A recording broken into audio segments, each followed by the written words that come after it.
Hey, good morning, everyone. Welcome to the macro snapshot for Wednesday, May the 27th, 2026. Okay, so we're waking up with quite a lot of sort of positivity in the markets. First of all, I just want to have a quick look at oil. Let's just have a quick look here. Sorry, I just want to change my charts here to energy. So if we look just at the futures from the CL1, so this is sort of the West Texas Intermediate, you can see that we're down about sort of 3.7%, similar kind of situation with Brent as well. So basically the front contract, so that's June's come down quite a lot, you can see here. But not only that, we also have some of the curve also coming down. So we have September down about $2.50. We also have December down about $1.55. So definitely the front end of the curve is flattening and the back end of the curve is still a little more conservative. But nonetheless, we have to acknowledge the fact that oil's definitely coming down. Now it's coming down to a pretty interesting sort of level here. So just on the Fibonacci here, which I've drawn with an anchor of just before the war of Thursday, 26th of February. You can see here that this level is pretty key. We touched it yesterday and we bounced off. So now we're sort of coming down to retest it. So it's the 89.80 level, which is the 38% fib retracement. So the question here is whether oil, the bulls will come in and say that, okay, it looks definitely as though the US does not want to sort of re-escalate the war, although Israel probably does want to re-escalate the war. On the other hand, the Iranians sort of seem to be stalling for time. They're dragging out the negotiations and whatnot. And let's keep in mind that the Strait of Hormuz is still effectively more or less closed, although we are starting to see some very large tankers come through, the VLCCs coming through with about 2 million barrels per day. We saw a couple of those coming through. So there is some oil sort of starting to sort of squeeze out, to sort of seep out. So it's not completely blocked. There's definitely some oil moving. And I think the market here is essentially saying that, you know, the negotiations will be protracted. They're going to be messy. But the US is really showing at this point no signs of wanting to re-escalate, especially as we get into the summer driving season, where gasoline prices become very, very sensitive. And then, of course, on the horizon, we have the November midterm elections. But that's still a bit of a while away. But Trump for sure would be looking at that. Anyway, the point is here is that this is a pretty key level. This is like a line in the sand here, 89.80. So if the bulls want to come in, this is the moment to do it. Otherwise, we could definitely slip down and at a minimum, maybe retest down towards this 50% fib retrace at 83.24 or even a little bit further down. So let's just also put on some EMAs here, some moving averages. You see as well that coincides with the 50-day EMA. So pretty key level. That's what I'll be watching today. To see. Now, there's a good reason to sort of potentially sort of buy oil here, just because if you think, you know, there's a pretty good risk reward, you're going to be stopped out quickly. But if you believe that the Strait of Hormuz is still, you know, effectively, you know, sort of 80, 75, 80% closed, there's still sort of a lot of inventories being drawn down. And that the sort of medium-term prognosis is for the supply of oil and you know, fertilizer and other energy products to be constrained, then that's not a bad entry point here. You know, so for those doing that, maybe sort of long call spreads in one of the ETFs could be an interesting way of playing it. Just while we're on the energy, let's also just have a look. We can see here some of the oil field services. So if you look at OIH, which is the ETF for the oil field services, that's down, but not a huge amount. If we look at Halliburton, that's come off the last few days. If we look at Schlumberger, hasn't come off. If you look at Baker Hughes, has come off a little bit. So the oil field services, not too bad, you know, Kinder Morgan, the pipelines, but basically a lot of these sort of US sort of focused or just on the construction. And so the idea is that the construction sort of aspect of the situation hasn't come down as much as, let's say, the refiners. So you can see, let's say, crack, which is the refining, you can see that that's come off a lot in the last few days. If you look at Chevron, you know, that's weak. Marathon, weak. Sort of ConocoPhillips has come down a lot. So Phillips itself, PSX, has come down a lot. So it's really on the refining sort of side of things rather than the oil field that is being felt in the energy complex. So now the thing is that with oil, what's happening there with oil, if you just go back to some of our other charts here, we can see that, for example, the bonds, so let's look at the bond yields, they've come down a little bit. So looking at the bond, this is a bit of a weird tick. So sort of forget that one of the two here. That's a bit weird. But if we look at the 5-year, you can see here that it's basically gapped down over the last couple of days in the weekend, and that's now coming back down to just over 4%. You can see the all-important 10-year is now under the 4.5 level. So the 4.5 level, we gap down there, and as we speak at about 4.47. So that's a positive for equities. And we can also see here that on the 30-year, we're down almost at the 5% level. So that's going to be interesting to see whether that's going to be a floor. Now, the bond bears may say, okay, 30% at 5% represents a pretty good opportunity to short. So that would be long the yield. You're thinking the yield's going to go up, shorting the price here. So it's going to be a pretty key one to look at the 5% level on the 30-year, and then on the 10-year. You can see that that's at around about 4.5 is going to be the line in the sand. But what I also want to draw your attention to is that real yields have actually gone down a little bit in the last sort of a couple of days. So, of course, real yield is when you have the nominal yield, so the headline kind of yield, subtracting inflation expectations, and that'll give you the so-called real yield, which is really the real effect of yields on the economy. And if we just have a look at that, just want to have a look here at the US. So we've got the different tenors here, the 2, 5, 10, and 30. And you can see here, this is quite a long-term chart going back about 3 or 4 years. But what you can see here is that on the 30-year, the 10-year, the 5-year, and the 2-year, you can see that the real yields have actually coming down over the last few days. And that's going to be a positive for sort of sentiment. And we can also see here that just interesting to see how the SPY or the S&P 500 is actually reacting to the real yield. So the real yield here, the 10-year, is in the blue, and you can see here again. You see how that's coming down. But what I want to note here as well is that historically, last in the recent history, the last sort of 24 months or so, you can see here where we've had a sort of spike in real yields. That's often coincided, as you see this spike in real yields coincided with weakness in the S&P 500. You see here back in March 2025, the real yield spiked up, S&P 500 going down. But we haven't really had it so much with this most recent spike. We did have a bit of a falling off. But so the correlation's broken down a little bit, but for sure with these real yields going down, that's definitely not a negative, and probably is a sort of a marginal positive for the S&P 500. And you can see some of the enthusiasm here. Again, just looking at the S&P 500. On the top here, you can see that in general, another thing apart from the real yields, another thing which is potentially a bit of a tailwind is also that sort of volatility has gone down. So if you look here at 1 month, 3 months, 6 months, and 1 year sort of VIX, so volatility, you can see here that we're definitely all sort of trending downwards on the VIX. So volatility is down, and you can see that's a positive, of course, a tailwind for the equities. And then finally, you can see just the enthusiasm, and this is something which is interesting, is the skew. So this is the relationship of calls to puts. So we've got here, this is the 1 month on the blue line here is the 1 month sort of call put skew, and then the sort of orange line here is the 3 month. And you can see that here, what's interesting is that sort of as the VIX is ripped higher, you can see here that the call put skew is now going more towards the positive. So it means that there's a huge amount of people buying calls. So what does that mean in sort of simple English? That's basically saying that the relationship of people buying calls compared to sort of puts and put protection is actually going more towards the upside. So a lot of YOLO, sort of FOMO, fear of missing out, sort of enthusiasm here for the market. So people are really piling in into calls, and that's kind of an interesting one to be looking at there. So just in terms of that, let's just look at some of the relationships. Just some of the trends as well before I get onto that. Just got my sort of trend chart here. And you can see that if you're looking at a lot of the stock indices, momentum's all bullish here for a lot of the, especially for the US stock indices, but also sort of over in Europe. You can see the strength of the trend, 9 out of 10. Probably this was updated last night, even maybe this morning, even a 10 out of 10. So you can see here, S&P 500, NASDAQ, Russell, Dow Jones, all sort of in 10 and 10s. But interesting to see that the Dow, for example, at least according to my indicators, is getting into the zone of being a little bit overbought and starting to flash sort of some sell signals. Not quite yet. We don't have a strong sell signal here, only a sell 3 out of 10, so not there. But you can basically see here that, a lot of sort of energy in those. So interesting to keep an eye on those and see if they're more and more come into the zone. And a zone here means, potentially overbought, time to take off sort of profits kind of situation here. You can also look at the Kospi, super bullish, even like over in Sweden, super bullish, in Toronto,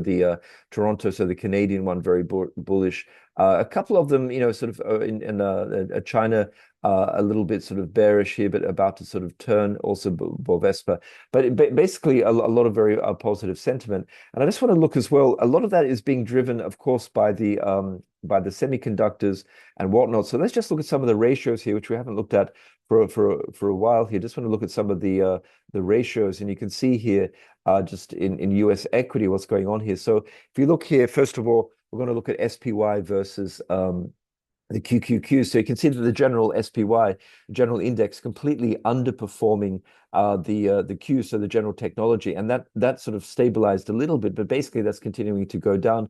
You can also see here that the SPY is underperforming the Russell, so IWM here. So the small caps doing very, very well. And then you say, well, okay, what about technology versus the small caps? And you can see here that I mean, essentially technology has been outperforming, but just the last few days we're seeing, the Russell really rip. Now, what about the equal caps? You can also see that the equal caps are underperforming. So generally what we're seeing in the last few days is that the small caps equal weight is doing pretty well. And obviously technology in general continues to do very, very well. But then if we want to look a little bit more at a bit more detail here, let's look at, let's say, for example, the semiconductors here. So if we look at SPY versus the semiconductors, just horrendous in terms of, well, not horrendous, just interesting in terms of spread trade. You can see SPY completely underperforming the semiconductors in the last few days. That's just sort of going exponential to the downside. And then you say, well, okay, what about on the general index? So but what about technology versus the semiconductors? Now, technology versus the semiconductors, you can see even there, the semiconductors completely outperforming. So QQQ is underperforming the semiconductors. And then if we look at the semiconductors versus the XLK, which is general technology, you can see similar kind of situation there, completely outperforming. So basically what we've got is that the general index, for sure, SPY is at highs, but it's underperforming tech in general. And that within the technology space, what we're really seeing is that the sort of semiconductors is outstripping everything. And then if we just want to finally just have a quick look at a couple of others, just want to look here at so for example, we've got, again, just to put this into context, you've got the QQQs underperforming the semiconductors. But then if you look at, let's say, the semiconductors versus the MAGs, you can see that the semiconductors, even that is outperforming the MAG 7, which themselves are doing pretty well. And then you say, well, okay, what about the semis versus just general software? And you can see that that's stabilized a little bit, but in general, the semis are also outperforming the software, which I've got here is IGV. Although IGV is grinding higher, so definitely sort of doing a little bit better. Then you say, well, what about the MAG 7s versus IGV? So that's MAG 7s versus IGV. You can see that they had been outperforming, but essentially over the last sort of month or so, you can see that the MAG 7s are, if anything, slightly underperforming the sort of just the general software. So definitely software having a little bit of a move up. So just in general, that's where we're at with the equities. And just finally on just what's sort of driving it. If you look at something like Micron, you can see that that's just ripping sort of higher. Obviously, they joined the $1 trillion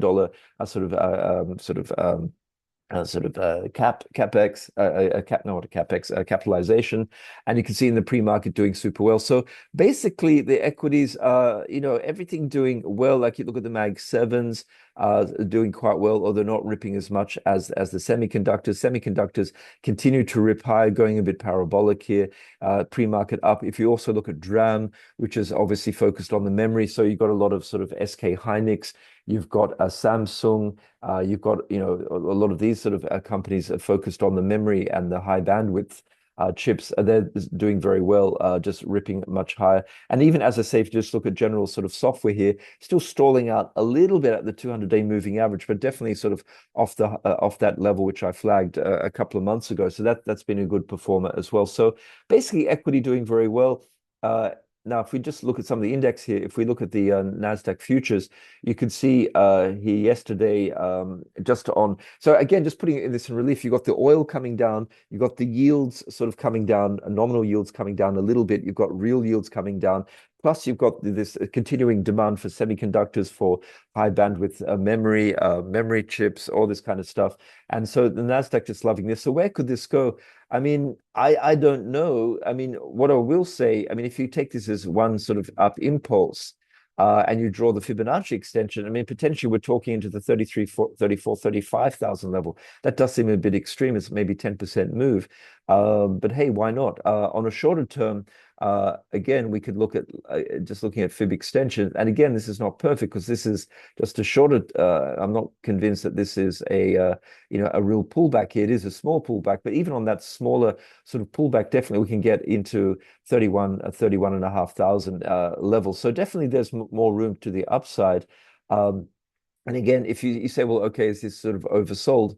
Just looking at some indicators here, I could put on, let's say, we'll look on, you can see well above all the moving averages. Let's say the Bollinger Bands, it was technically still not at the top of on the daily Bollinger Bands. You can see here when we did get sort of towards that upper band, we did have a little bit of a pullback for 2 or 3 days just to calm things down. And you can see that in general, when we get there, I mean, not so much down there, but in general, when we start to overextend, we do get pullbacks. But as you can see, going back here, we can extend more. And definitely we're not at the top yet. So definitely even at the top of that daily Bollinger Band, we've got 30,600. And just for fun's sake, if we went to the weekly, let's have a look on the weekly Bollinger, you can see that is overextended. So that is maybe a bit more of a pause for concern on the weekly, but on the daily, maybe a little bit more to go. So we are getting, that's a level which could be interesting, about 30,600. And if you talk about just something else, I look at just my sort of trend indicators and whatnot, you can see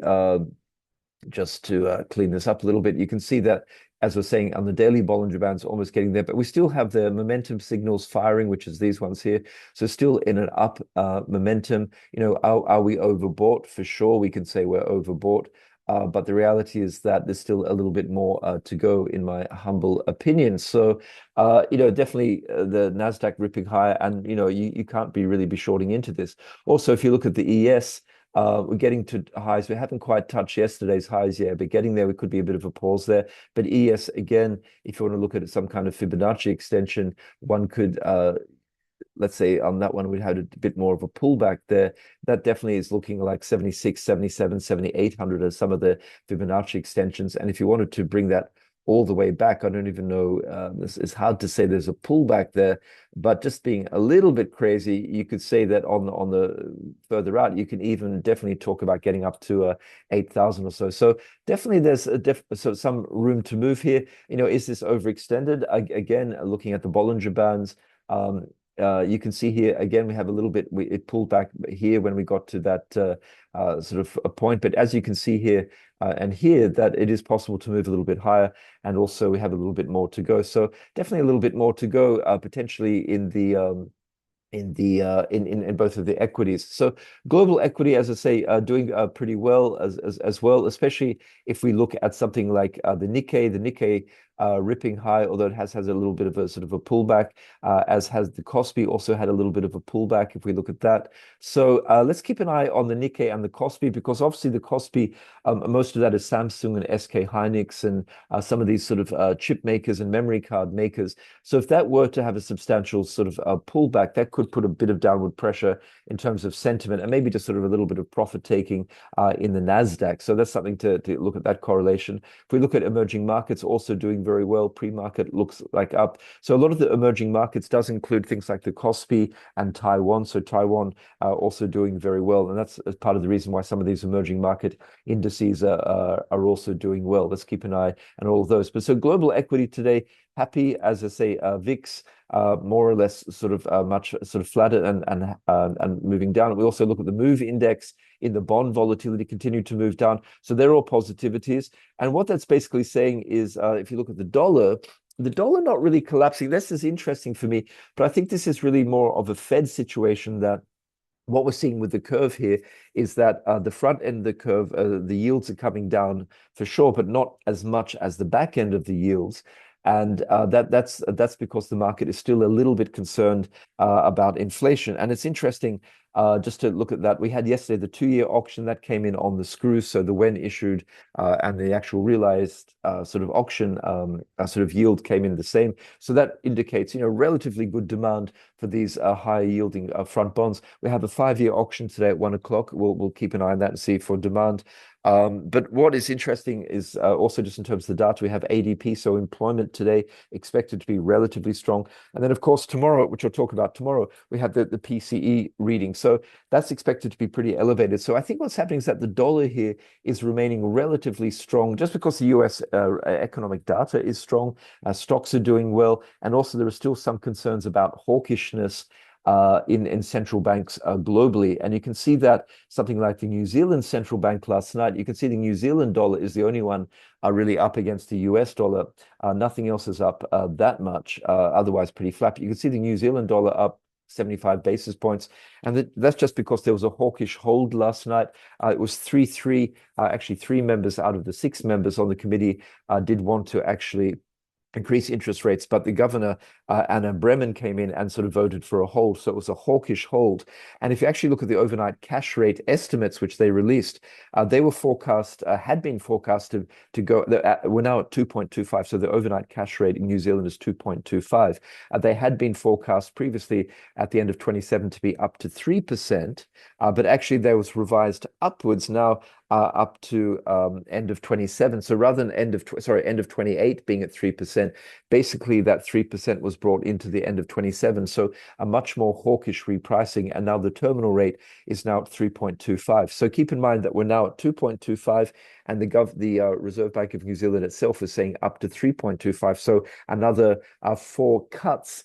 4 hikes. 4 hikes are actually priced in. So fairly hawkish sort of messaging and sort of forecasts, and the New Zealand dollar responding to that. And the reason I'm bringing it in, apart from, sort of New Zealand dollar traders, let's see if it breaks out here, is also the fact that we saw the Reserve Bank of Australia, now we've seen the Reserve Bank of New Zealand sort of essentially saying, hey, we are concerned about these rising energy prices.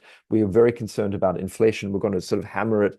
And we had also yesterday's speech by Schnabel from the European Central Bank as well, essentially saying that a June rate hike was in the cards on the table. So the thing is that what I'm trying to say here is that global central banks, there is quite a lot of hawkishness in the sort of the vibes and the sort of the conversation and the commentary. And I think that is what's keeping a bit of a lid here on the euro. I mean, the euro's economy also is getting hikes and is maybe not doing so well and is much more affected by these higher for longer energy prices. So, this is what's keeping the euro under pressure. And also, let's say the USD JPY, it's also, you see here the USD JPY also climbing. And it's just on this, the fact that the US economy is outperforming the rest of the world, and the US central bank, the Fed, may actually, probably not going to be hiking, but I think in order to retain credibility, Walsh will probably come in and be a little bit hawkish and keep rates on hold at the next meeting. Just talking about the USD JPY, you can see that here that's pushing a litting bit higher here. Interesting if we start getting talk about intervention, but well above all the moving averages here, and looks as though it wants to retest up towards 160 for sure. Just the other thing I just want to keep in mind, guys, had a bit of a nasty sell-off just to finish off here with gold here. Gold now collapsing at the level which I thought was going to be interesting, the 200-day exponential moving average. If we also look at the, let's have a look at the simple moving average as well, which I should have here.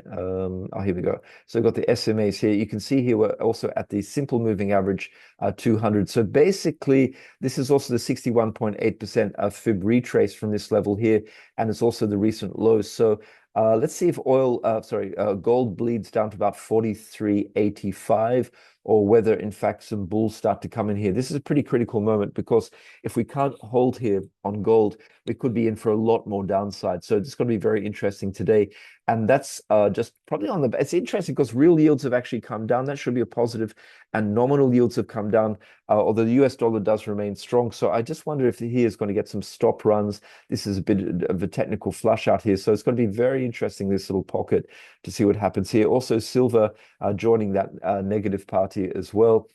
Similar kind of situation here. We're getting down to Fibonacci levels. And I'll just put that on for you just to see the exact level. If you go back to this sort of spike downwards, we could see a spike downwards. But again, pretty critical levels here around about the 71, 75 level you see down here. Interesting to see, not quite as bad as gold, but also seeing here platinum, the other precious, and palladium down. So precious metals down, and also in the industrial metals, you can also see that copper was rejected at its fib level here.